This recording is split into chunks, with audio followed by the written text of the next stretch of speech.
For the ones who are not in the room before, my name is Ines Crespo, and I'm Research Communications Officer at the Erasmus Institute at the University of Edinburgh. And I'm also part of the organizing committee of FARI. So this session is going to look at the range of skills that can be useful to communicate science. And the first speaker is Joseph Diamond, and he's Joe. There you go. Are you logged on to Zoom? Yes, doing it now. And Joseph is communications and outreach officer here at SKO. So you're at home, so you know how the technology works, I hope. And he's going to tell us about the SKO website project. Brilliant. And I hope the online audience can hear us properly, and if not, please let us know, and I will write in the chat as well to check. So, well, I'm not quite sure if I do know how the technology works. Just give me a moment. Yeah, I didn't let me change my. And if I could please ask everyone in the online audience to mute your mic, that would be great.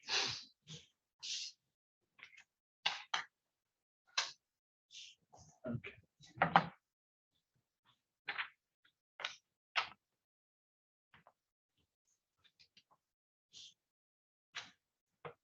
Brilliant. So hopefully you can all see this, and hopefully everyone online can see it. So yes, thank you. So my name's Joe Diamond. So I work here at the SK organization. I'm going to talk to you about how to basically build your own website. So it's kind of like a to-do list of building a website, whilst also trying to balance that with your normal day job. So again, so I just want to thank people here at the PARI organizers for letting me give this talk. So from rags to riches. So we had our old SK telescope around for about 8 or 9 years, and if anyone who's built or used telescopes in their time knows that websites in their time knows that they build in size and complexity. A lot of them do end up being out of date or bloated in nature.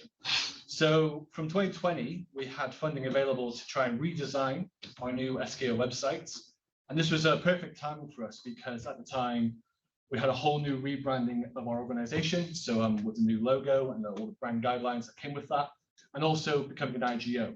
So it's a good time to refresh who we are, and the website was a perfect chance to reflect this.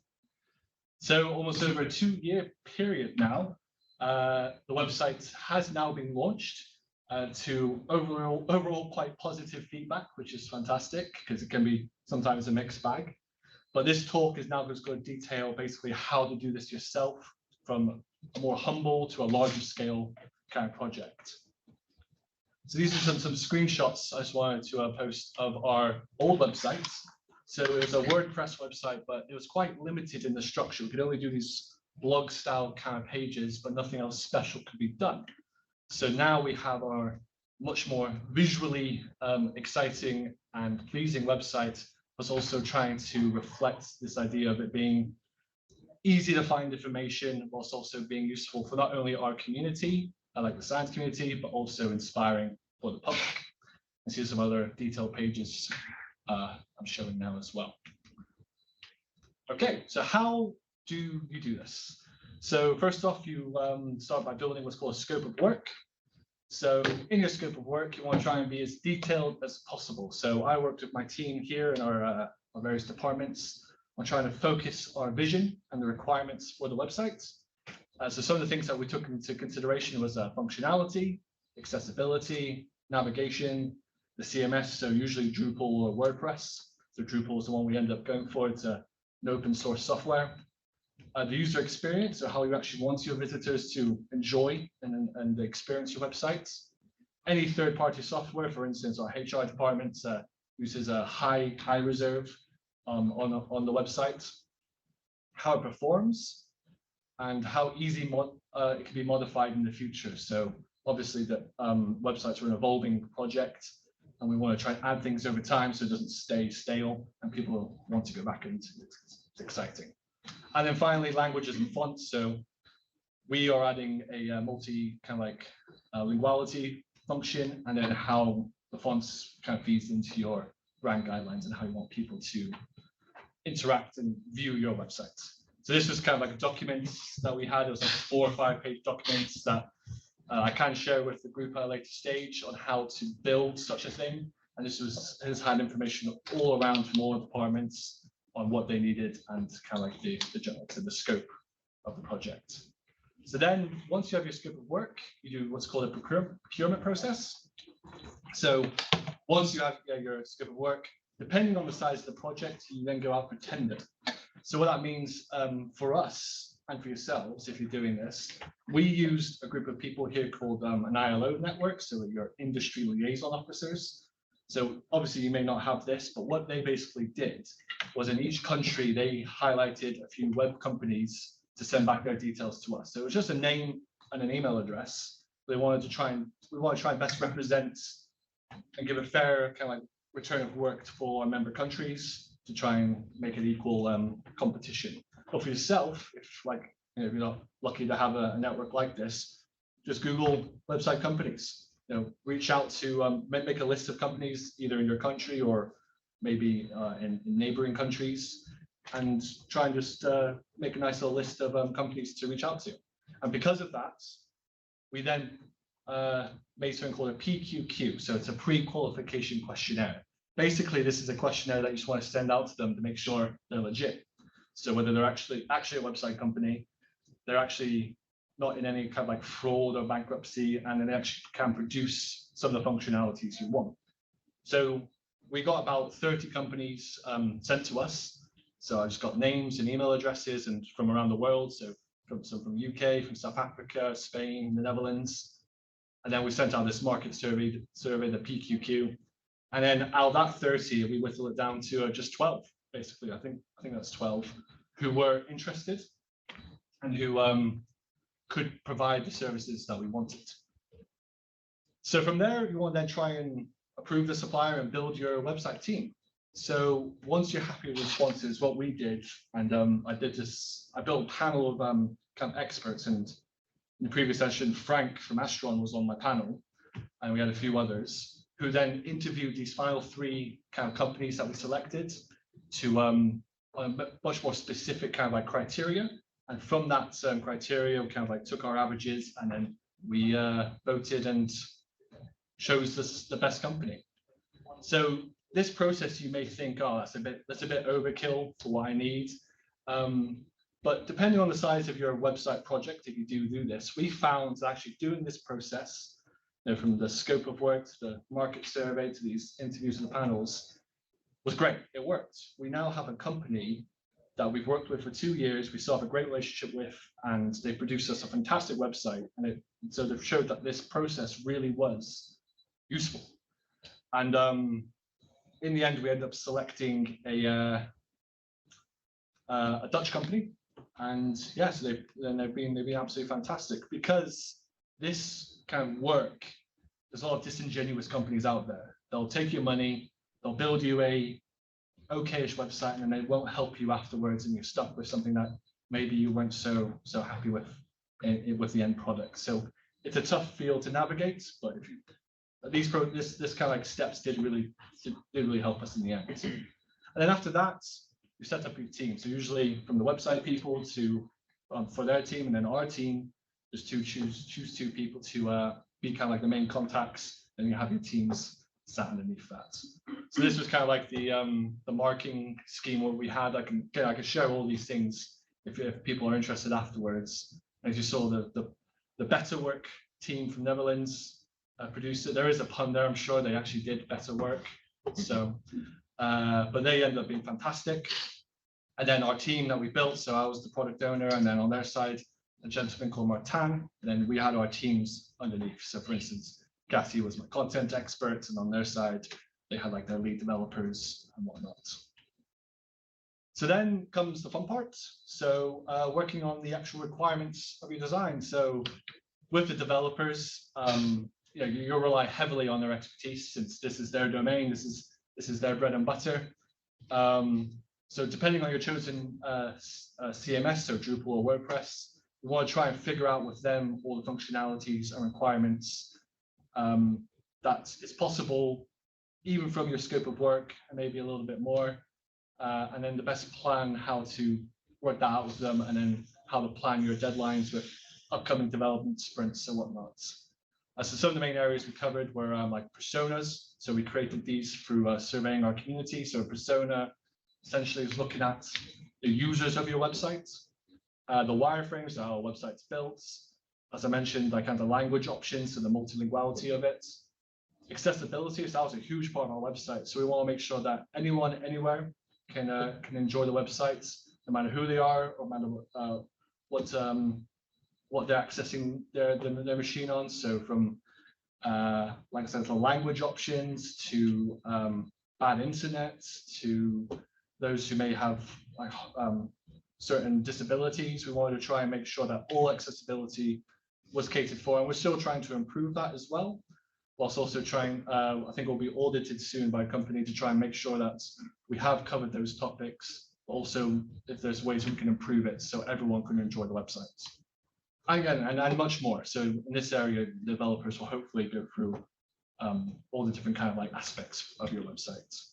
So these were some of the kind of like project documents that we had. You had, as I mentioned, the strategic analysis. So coming up with these ideas, to the coming up with the wireframes, to then figuring out your technical sprints. So a persona, as I mentioned, these are kind of like the different users of your website. So we ended up coming up with about 7, I think. So from funders to the media, to our scientific community, to the general public. And we got even a deeper dive of those during this process. So for instance, this is a card regarding the scientific community, what their wishes are, what their frustrations are with the old websites, what their goals are for the new websites.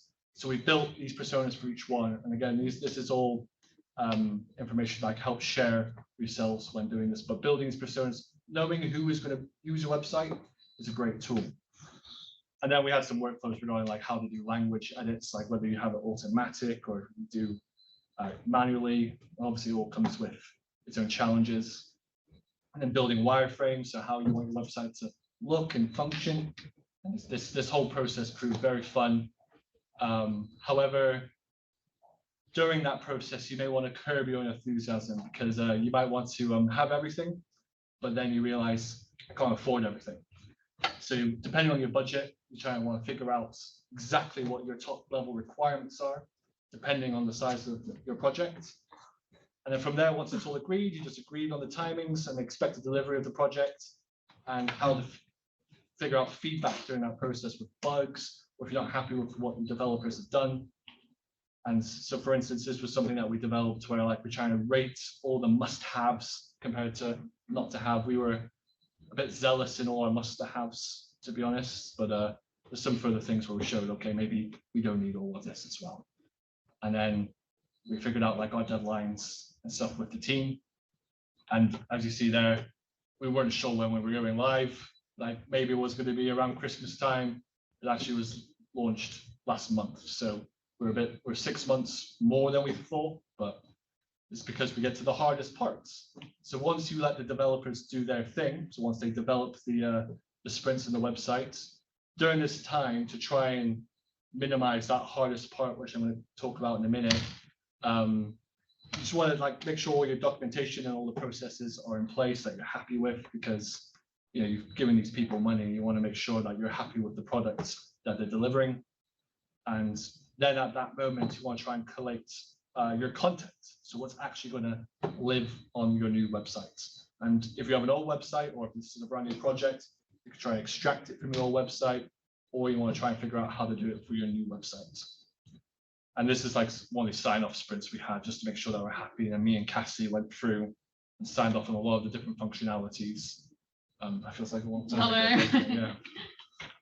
And then comes the really hard part, developing content. This is by far no easy feat. And I don't know if any of you have done this yourself, but it is a nightmare, especially when trying to get up-to-date content from your departments or from your colleagues, because they won't do it on the times you want to do it, and so they'll do it last minute. Now, luckily for me, actually, with the website launching, a lot of teams got kicked, thinking, why is this out of date? Okay, let's update it. Fantastic. But the best way for you to organize yourself is to first think of like, how do you want your website to look regarding the sitemap, so how you want it to navigate. This octopus.do tool is fantastic for building that. I'll show you a screenshot of what that looks like, but that's a really great tool to build your sitemap. And then I'm a bit of a nerd when it comes to making spreadsheets and making like workflows and making my team work a bit more efficiently. So having yourself a spreadsheet or a good workflow does definitely help. And then for the content creation itself, we use a range of tools from photography to all the Adobe tools from InDesign, Illustrator, Photoshop. So having someone who can help you, or if you work with an external company who can help you, really does save time if you want to try and add that fresh and modern feel to your websites. And if it's a new website from an old one, to try and update that content so it doesn't look like a complete rehash of your old websites. So this is the Octopus tool, so it's just a brief screenshot just showing how that looks, but you can really flesh it out. It looks fantastic. It's a really great tool, actually. Really enjoyed using it. And then a screenshot of my spreadsheets came from quite normal to quite stressed, because people weren't replying to me. But eventually we managed to get a lot of our content out the door and release our website. So then comes the fun part, the launch of your websites. So after all your hard work, you can launch your new website. You should really try and celebrate your successes, especially when it comes to major projects like this. So it's like, for instance, like this took me and the team 2 years to do. So we definitely try and have to celebrate it when we have a moment. And at that moment, especially when it's got out to public, that's when you want to try and capture all your feedback. Any analytics or potential bugs in that launch is fantastic. I just want to show you quickly our launch video, and then I'm done. So this is what we've had produce. Hopefully we hear the sound.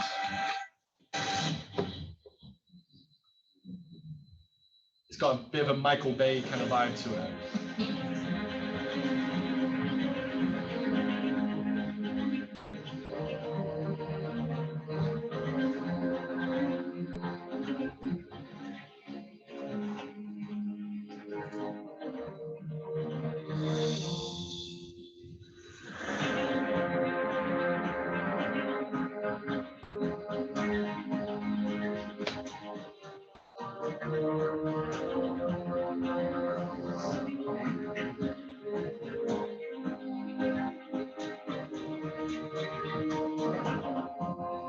Brilliant.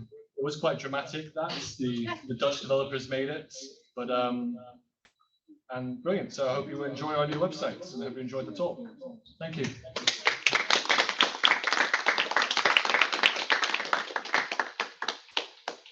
Sorry if I went over time there. Thank you, Jeff. So the next talk is from your team as well, so you'll have to adjust it So having learned from the previous session, we had a few glitches. I would suggest that we keep the questions to the end. If everyone keeps to time, we should have 5 minutes at the end for questions. Is that okay, Joe? Yeah, no, of course, yeah, definitely. Yeah. So the next speaker is Cassandra Caballero, also from SKAO. Cassandra is online community and content officer. And my understanding is that she worked on this presentation together with Joe as well. And they'll speak about trials and tribulations of producing your own in-house magazine. We will. Thank you very much. Thank you all for coming. And yes, as Joe said, thank you to Carrie for having us here today. Thank you, Ines, for the introduction. Sandra, I work on online content and also video. Some of you may have come to the video workshop earlier, and I'm also one of the writers for Contact, which is one of the things I kind of project manage from start to finish. And this is Joe, who you just met, and he does a lot of the design for Contact. He makes it look like a magazine rather than just a bunch of Google Docs, basically. So Joe's going to give you an overview of the SKAO in case you're not familiar. Yes, so as you know, we're a massive astronomy organization building 2 radio telescopes both in Australia and South Africa, whilst also coordinating it here in the UK. So no easy feat. But as you may know, we have lots of international partners. So it's not just a telescope built by these 3 countries, but it's a huge consortium of partners and member countries. And because of that, we produce a lot of stories, a lot of news comes out of these countries, from engineering to science to outreach. So what we wanted to try and do with Contact is try to reflect this output in the best way we can. So this map here kind of shows the breadth of that community. So it truly is global. And this also includes all of our kind of like engineering and science partners as well. So over the years, we tried to do this differently through lots of public newsletters. So we evolved from our SK bulletin back in, oh, God knows when, 2014, 2013. That evolved into our SK e-news, which was like a 100 pages PDF document that was just a nightmare to produce, but that kind of included more engineering and science and outreach focus. So that evolved eventually into Contact, which kind of refined all these newsletters into one, whilst also being quite like a visually striking and scientific magazine. And these are the different versions we have, and we're coming up now to our 11th issue. So you can see it's quite different to that first bulletin. So we're quite proud of now coming to our 11th issue. And from that, Cassie will talk about how we are building on your magazine. Yeah, so where do you begin when you go from the 100-page PDF to wanting to create what is now Contact? It wasn't easy, and there were lots of things we had to take into account. So we'll come to the name shortly. Obviously, that was a big debate. We had to decide on the format. So did we want it to be digital or print? A lot of people are still very kind of cling on to print. We've primarily gone digital, but we do print some locally. So I can put some out on the table actually out there, so you can have a look later at the actual magazine. We had to decide on what kind of thing we wanted to include content-wise, what we shouldn't include. We had to decide on the design, so what Joe works on, whether we want it to be kind of traditional, do we want to go kind of more modern and clean. And then also on the workflow. So we're a small team. Until recently, we were only 4 people working on Contact. We've now got a 5th, but none of us are on it full time. So it's how to work out the workflow so that it makes sense and incorporates all our contributors, and we'll come to that shortly as well. Yeah, what's in a name? So this was the whiteboard where we jotted down all our ideas for different names for the magazine. There's some really terrible ones in there actually. There's one that's newscast with SKA as part of the name. Somebody voted for it, but we shortlisted it in comms, and then we put it as a vote to the SKA staff. People could vote for their favourites, and in the end, Contact was chosen. If there are any radio astronomy buffs in the room, you will know that's also a nod to the film of the same name, starring Jodie Foster, which is very popular among radio astronomers. So that's really our community. So that's quite a nice link. So we had to think about what to put in this magazine, and that meant deciding who we wanted it to appeal to. And we've gone very broad. We wanted it to appeal to lots of different audiences. Obviously, the SKA's community, which is global, as we saw before, and our stakeholders. But we also wanted it to appeal a bit more broadly than that, so the wider kind of science, engineering and tech sectors, because the SKA telescopes cover a lot of different software and big data and that sort of thing. And we wanted it really strongly to appeal to the public, because obviously it's a taxpayer funded project, so we wanted to explain what we're doing and why we're doing it to them. So part of that means appealing to non-specialists, including those that work within the project, within sort of business enabling functions. So we settled on a mix of like brief news updates from partners and from the SKO itself, some very in-depth techie features, which are more for kind of the nerdy crowd, I suppose. Science news, so like recent science papers that have been put out, policy development, so when we get new members into the SKO, that kind of thing, interviews with actual human beings to humanize the whole thing, and a science explainer. So every issue we do a in-depth look at the science goal of the SKA telescopes, but explained in a kind of public-friendly fashion, which is called Let's Talk About, and then it follows with a science goal. So this is one we have a galaxy evolution, and we get an expert to come in and explain it in a kind of public-friendly way that everybody can understand. How do we gather that content? Another challenge.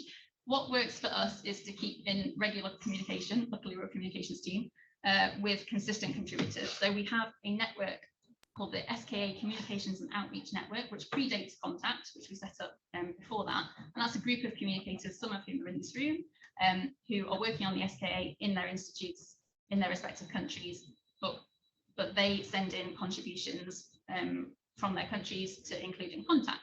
And then we also have our own contacts within our engineering, science and business communities to keep us updated basically on what's going on in the project. When there's something so big and international as the SKO, it's quite easy sometimes to not know that something's happening. So regular communication is really key. And then people get into the habit of sending us stuff, oh, maybe we can mention that in Contact in the next issue.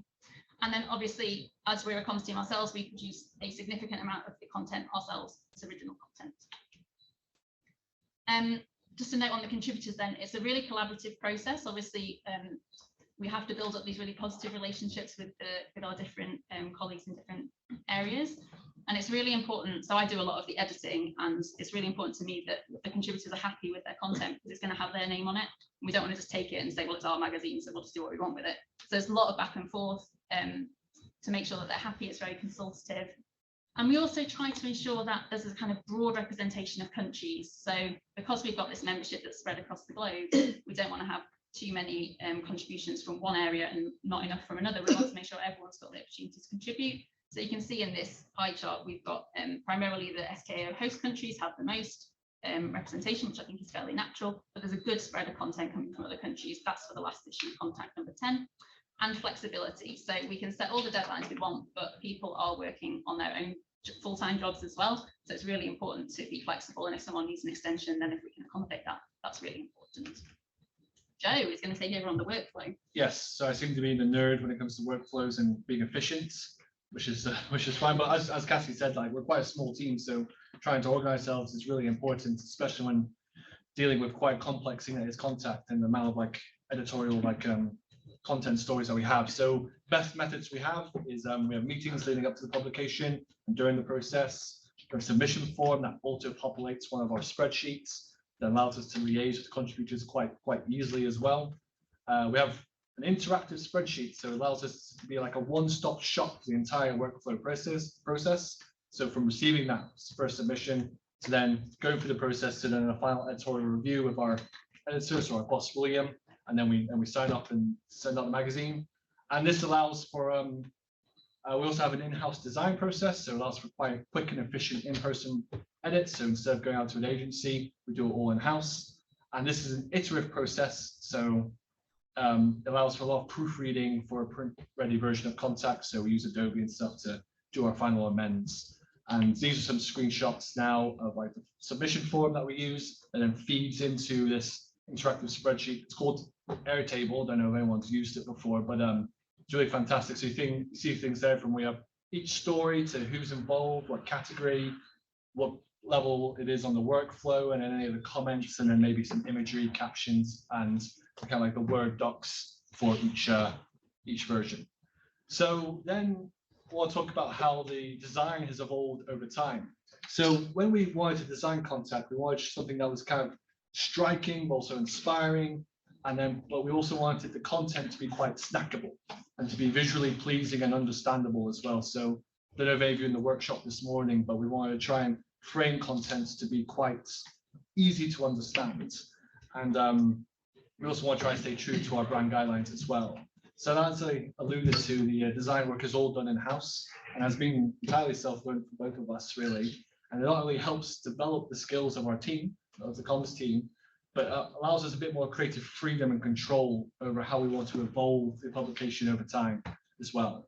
And so these are some examples. So we started off with some simple kind of like wireframes or building blocks of the Contact.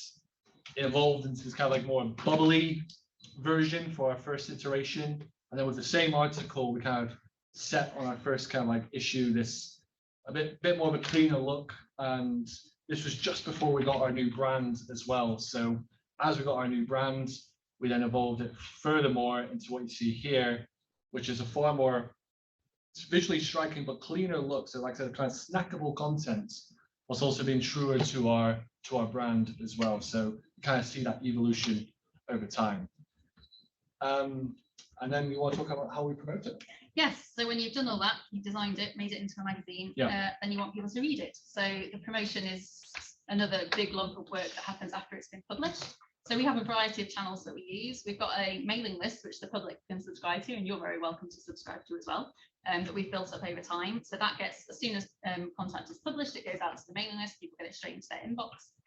We promote it on our social media channels. You can see one of the tweets there. So we've got 5 social media channels that goes on all those. It gets shared with the Ilo Network, which I mentioned just a moment ago, and we encourage them to share the whole magazine and also relevant articles that they've written. It's shared internally with the SKO community, including in our internal staff newsletter and on Slack, which we use to communicate with the organisation. And we've also started sharing it recently in order to try and get more people to read it with the wider community. So we recently shared it with the African Astronomical Society, and they pushed it to their mailing list, which got us a whole bunch of sign-ups, which was brilliant. The road ahead, yes. So final slide. We are still learning and evolving the magazine, and we're always open to any new ideas or feedback. So if anyone's got any feedback after taking a look at it, please do give it to us. And do feel free to catch us after this talk to discuss further. We do have a sneak preview of the next issue, which we'll show you. It's not actually the next issue, it's just a little joke for anyone who knows the movie. That's Jodie Foster in Contact, and there's some amazing stories in the next issue by the look of it. One is aliens found in SKO HQ, so you'll definitely maybe here today, who knows? definitely want to read that. But that's it, we're done. So thank you so much for listening.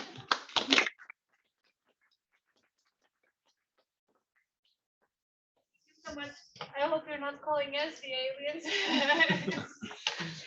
And thank you for keeping the time as well.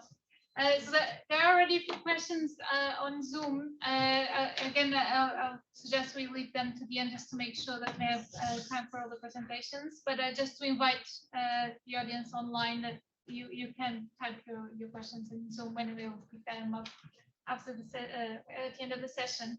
So our final speaker or speakers are Mike Hill, who is a postdoc at the Instituto de Astrofísica de Canarias. Hi, Mike.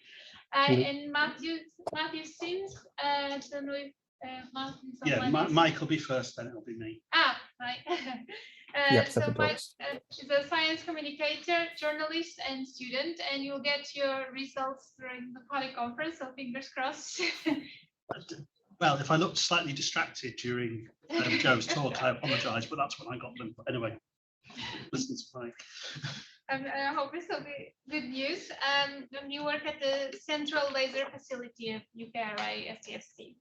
So you will tell us of how not to do science communications from a journalist perspective.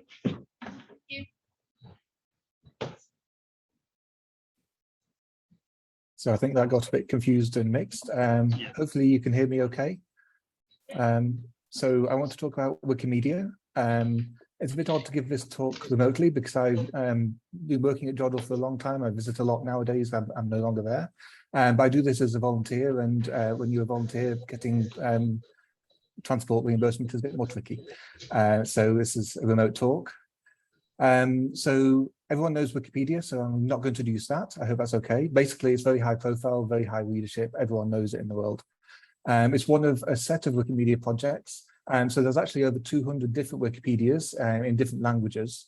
And there's also other projects like Wiki Data, which is structured data, completely multilingual. It's one of the ones I'm going to concentrate on today. Commons, which is multimedia, again, multilingual. And also Wikisource, which is many different languages. All of this is run by the online community, the Wikimedia community, which is all volunteer editors. There's no one that's paid to work on content for Wikimedia. It's operated by the Wikimedia Foundation in the US, which is a nonprofit there, and it's supported by a global network of affiliates. So in the UK, the one to contact is Wikimedia UK, which is a UK charity. So the main thing I wanted to tackle here is how to actually engage with Wikimedia, because it's kind of, it's a bit different from most websites, I guess. The first thing is it's really not a PR exercise to try to improve your Wikipedia article. It's much closer to engaging with community science and engaging with the community that's behind Wikimedia rather than just going in and putting in your own text. There's very strict rules on English Wikipedia about conflict of interest, so you shouldn't really write about your facility or topics you're directly involved in. And there's a conflict of interest policy guidelines on Wiki there. It's a little flexible if you're contributing in very good faith, but you have to be very, very careful.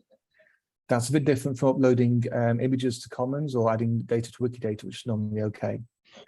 And there's strict rules like if you're being paid to edit, then you have to disclose that on your user page. Otherwise, it's found out later that can be problematic. That's because you get a lot of search engine optimized people who want to try to promote things, and it's generally bad. So that's one of the rules. Things like releasing media is probably the easiest thing you can do. So photographs, illustrations, publications, everything like that, which you may already be making open access and releasing under Creative Commons licenses. I'll come on to that in a second. So that may be a very easy thing for you to do to get direct engagement. And the other thing we've been seeing working really well over the last 10 years is getting Wikimedians to come to you. So if you can share your knowledge and do it with Wikimedians who have the on-wiki experience, then that can be a really good combination. And there's lots of ways you can do this. For example, if you have a facility, you can offer a tour of it to volunteers, and you can link it with editathons. So sitting down in a room editing, if you can bring along scientists, students and everything, and Wikimedians, and that can be a really good event for getting content improved. And that's very inexpensive as well. There's also Wikimedians in residence, again, been working quite well for the last 10 years. That's where you actually have a Wikimedian who comes and works in your institute for kind of 6 months on a maybe part-time basis and getting paid for it, which is very good for big institutions like British Museum or universities and things like that. But it's very expensive because you do have to pay them a salary. And if you're interested in any of these things, I really recommend contacting Wikimedia UK about these. They have a website there and they've got contact details on there. It's a good way of doing it kind of on the formal side. Again, I'm a volunteer here, so I'm on the online side more than anything. One of the rules with Wikimedia is everything has to be freely licensed. If you've got copyrighted material, it doesn't go on Wikipedia. So normally that means releasing content under Creative Commons licenses, particularly attribution and share alike components of that, which basically means someone has to attribute you if they reuse it, and they have to release any derivatives under the same license. Things like non-commercial or non-derivative do not work for Wikimedia at all because they're just too restrictive in what you can do. The other thing is public domain. So if you want to make something public domain, you can use CC0 declaration. Alternatively, if it's already out of copyright, if it's just very old, then that can go on Wikimedia as well. And generally, the aim is you want to reuse a remix for any purpose you possibly can. And this is very different from personality rights and trademark laws, in case you're worried about that. You still have rights over your image being reused on free licenses, and the same with trademarks. So that's a bit separate. And this is probably something you're doing already through open access publishing. So putting things on Wikimedia is a nice next step. I just wanted to introduce two of the specific projects I mentioned, which I think are really important. You may not have seen. One is Wikimedia Commons, which stores all the media files and are used on Wikipedia. And it's all very linked in. It's all multilingual. This is mostly, well, some of this is in Spanish. Not all of it, you can see it's a bit limited, but it works in any language that you want to. And it has basic things like you've got all of the images of the SKA, which are shared on Commons, and they're in a category with subcategories. You've got an info box giving information about it, and those all link into Wikipedia and Wiki Data and elsewhere. So that's one of the places where you can put media, and you can see we don't have that much for SKA in particular. In fact, at least one of those photos is mine, I know, and there's only one person there who apparently works at SKA. It's Phil. Yes, I'm sure there's a few others. Then Wiki Data is structured data about identifiable topics. So every Wikipedia article has a Wiki Data item associated with it. And it's just really simple, like SKA is an instance of a radio telescope kind of thing. And it also has a lot of authority control information, which may be particularly interesting for people that run databases. So that basically says, these are the same topics. This Wikipedia article is the same as this KBpedia ID. And that's all stored on Wikidata. It uses stable QIDs, Q identifiers, which you can use to use elsewhere reliably. They're not going to change. And it's also very queryable. So this is a quick map I did of the radio telescopes around the world. It's missing probably a few, which I haven't quite got to yet, but it's showing quite a nice map. And of course, there's the SKA and over here as well. And it's also an API, so you can pull this into your website as well if you want and use information directly live from Wikimedia. In general, if you want to go and edit it, I recommend starting small. So avoid conflicts of interest, find things you're just generally interested in, and just try adding a reference, add fixed typos and things like that. Uploading images is a very easy thing to do, and you can add it into an article, being careful you're not promoting things. And you can always suggest edits on the talk page, and editors who worked on that page will see it and comment. And that's even okay if you've got a conflict of interest. So if you see something particularly bad on an article about your facility, go and talk about it on talk page. And if anyone has any questions, I'm on the Slack channel. Please feel free to ask me for help. Or I've got email and I'm on Wiki and everything. Thanks so much for listening. I'll put the slides on Wiki on Slack in a minute.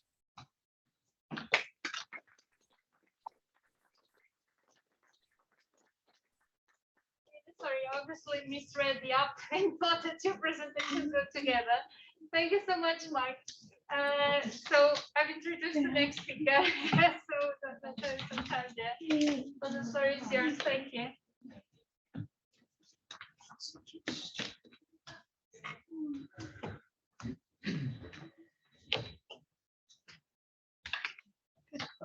Right.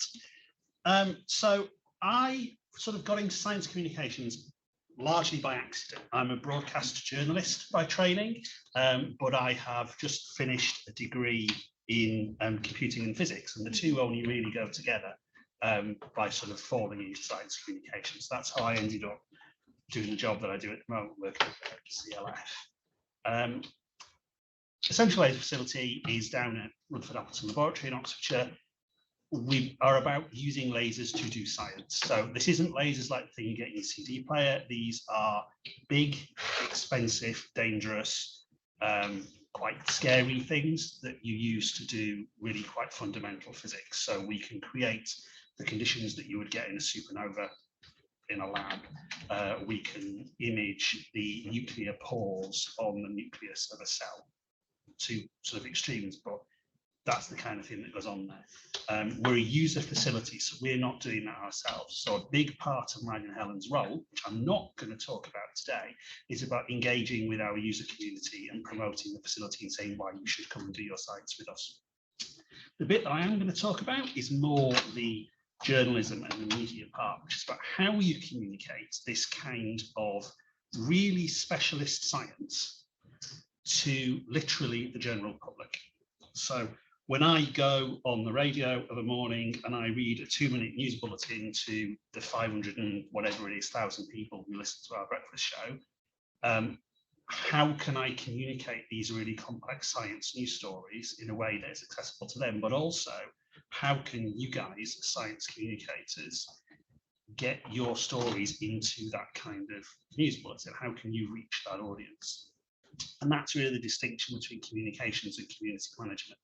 Now, I'm kind of assuming that that's something that people want to do, that it's good to tell people about the work we do, not just because we are taxpayer funded, but because there's no point doing science if we don't tell people about it, right? It's worth doing.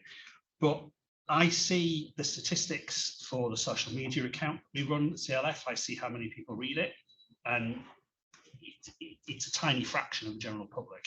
It's like we heard in the main auditorium this morning, hardly anybody engages with science content voluntarily. You've got to either give them a reason to do something like Blue Dot, or you've got to give it to them in the place where they are anyway.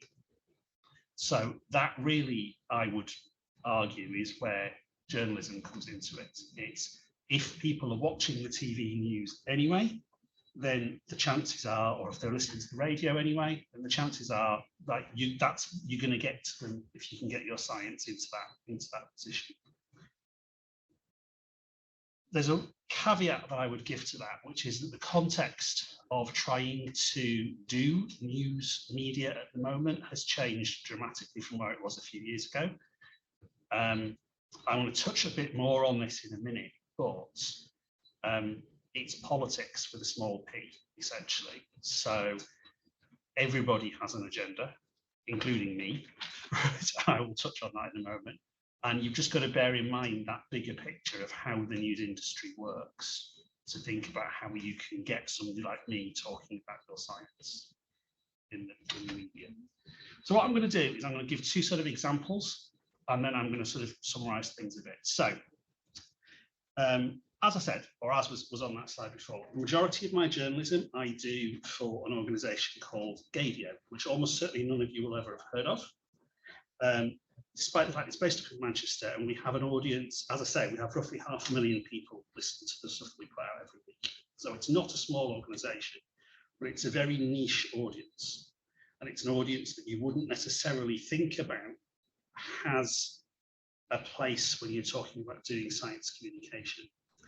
This is a talk that I give quite a lot to journalism students. And the point that I'm always trying to make to them is that science is much more present in a lot of the news stories that we cover than we think it is.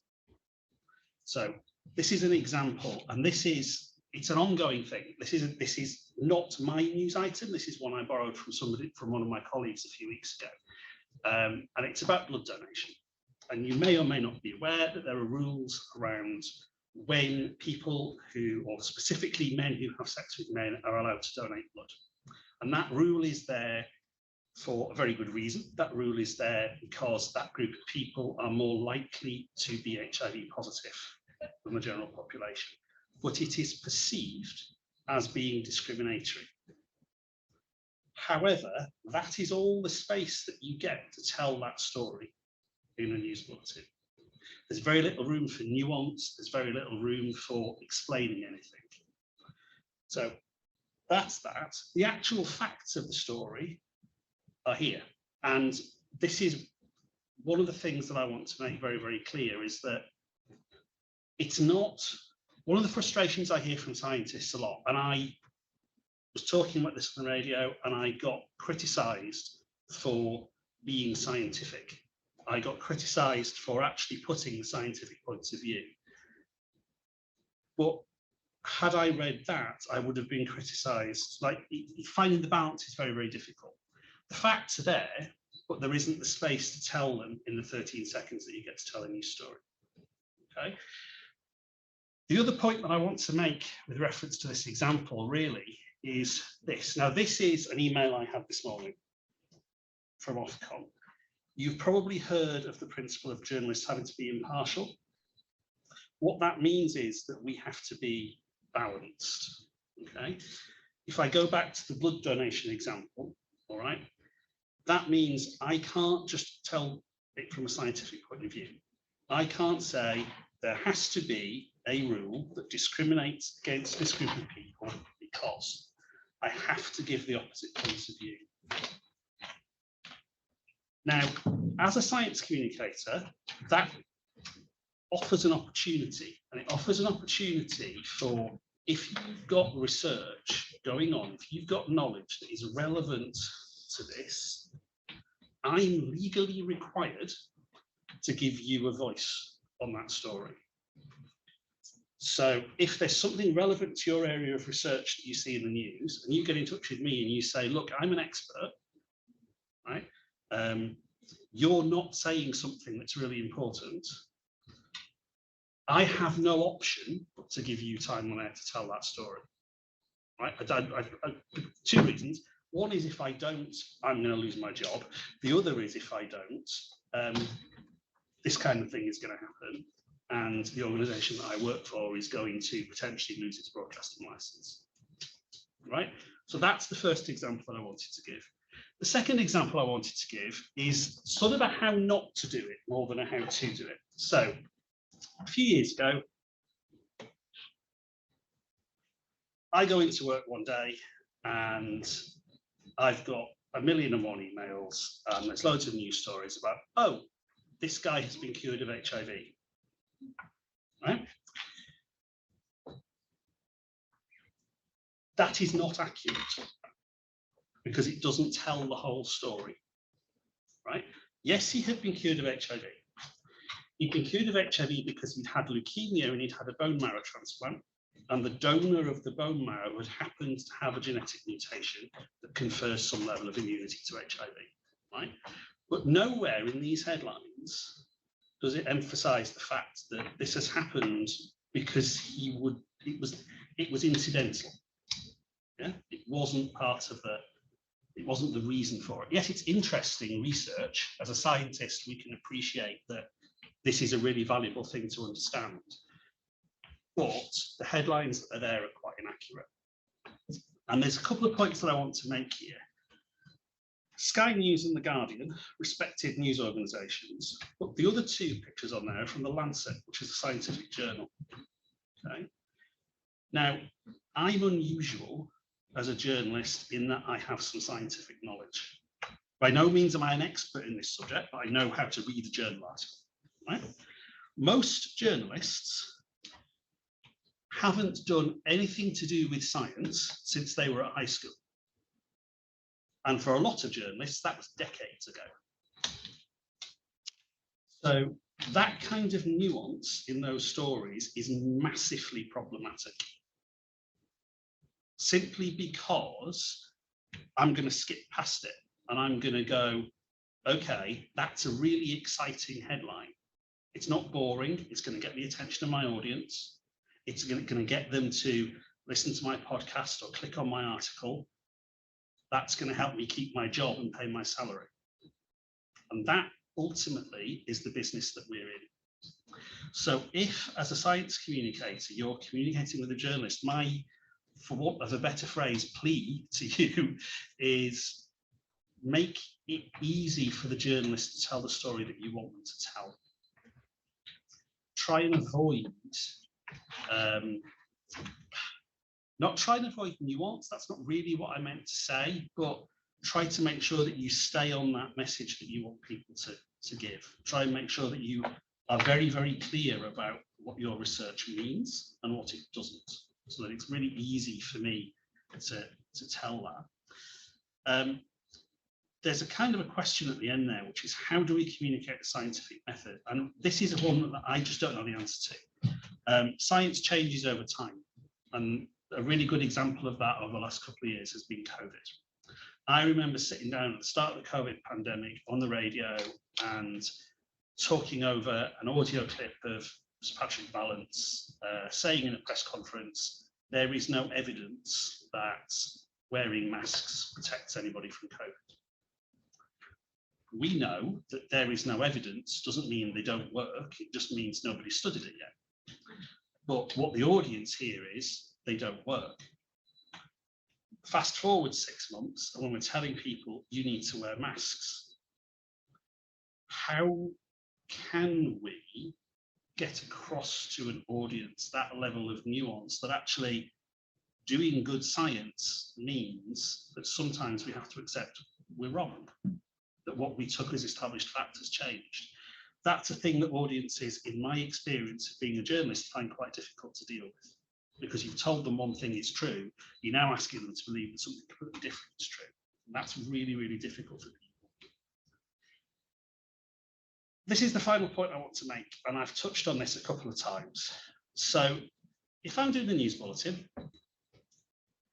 that is the maximum length that I get to tell a science story.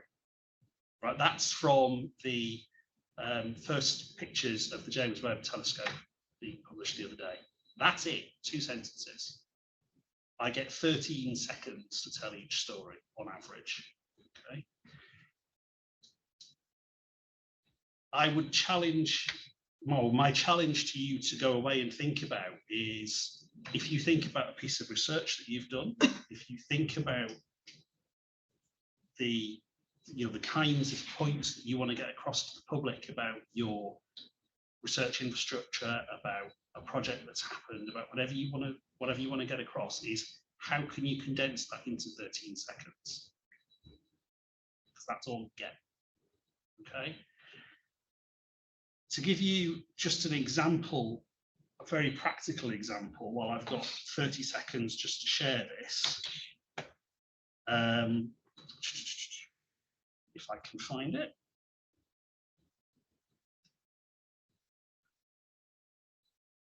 No, it's not going to let me share it, unfortunately. But that literally is all we get, is 13 seconds to tell that story. I wish we got more than that, but that's it. Okay. And to give you some sense of time, I have to do 6 of those bulletins that last 2 minutes. I have to create them in an hour. And that's writing them, researching them, recording them, editing them. So you've got to make it easy for a journalist to tell your story if that's what you want them to do. Yeah, I was going to leave time for questions, but I'm conscious we've run out of time. So.